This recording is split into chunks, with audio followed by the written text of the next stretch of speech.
എല്ലാവർക്കും ഫുട്ബോൾ ലോകിന്റെ പുതിയൊരു എപ്പിസോഡിലേക്ക് സ്വാഗതം.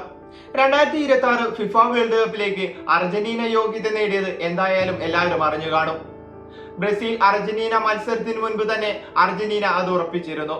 ബൊളീവിയ ഉറുഗ്വേ മത്സരം സമനിലയായതോടെയാണ് അർജന്റീനയ്ക്ക് വേൾഡ് കപ്പിലേക്കുള്ള ടിക്കറ്റ് ലഭിക്കുന്നത്.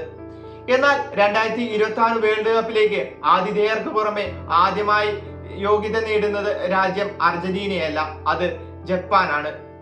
ഏഷ്യൻ ലോകകപ്പ് മത്സരത്തിൽ ബഹ്റിനെ എതിരില്ലാത്ത 2 ഗോളിന് പരാജയപ്പെടുത്തിയാണ് ജപ്പാൻ ലോകകപ്പിലേക്ക് വഴി തുറന്നെടുക്കുന്നത്. USA, കാനഡ, മെക്സിക്കോ ടീമുകളാണ് ആതിഥേയരായി ലോകകപ്പിന് യോഗ്യത നേടിയവർ. ഗ്രൂപ്പ് സിയിൽ ഒരു മത്സരം പോലും പരാജയപ്പെടാതെയാണ് ജപ്പാന്റെ 2026 വേൾഡ് കപ്പിലേക്കുള്ള പ്രവേശം. 7 മത്സരങ്ങളിൽ 6 വിജയവും 1 സമനിലയും ജപ്പാൻ സ്വന്തം പേരിലാക്കി കഴിഞ്ഞിരുന്നു. ലോക ഫുട്ബോൾ രാജ്യങ്ങൾക്കിടയിൽ ഒരിക്കലും ജപ്പാൻ ഒരു ചെറിയ ടീമല്ല. ജപ്പാൻ ആദ്യമായി ലോകകപ്പിന് എത്തുന്നത് 1998-ലാണ്.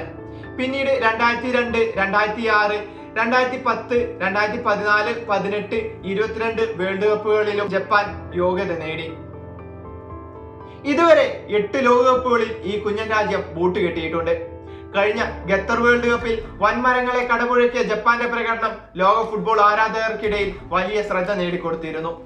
പണ്ട് ഏഷ്യയിൽ മാത്രം ഒതുങ്ങി നിന്ന ജപ്പാന്റെ താരങ്ങൾ ഇന്ന് യൂറോപ്പിലെ പല പ്രധാന ക്ലബ്ബുകളിലും കളിച്ച പരിചയ സമ്പത്ത് കൊണ്ടും കൃത്യമായ ഒരു മുന്നൊരുക്കം കൊണ്ടുമാണ് 2026 വേൾഡ് കപ്പിലേക്ക് ജപ്പാൻ എത്തുന്നത്.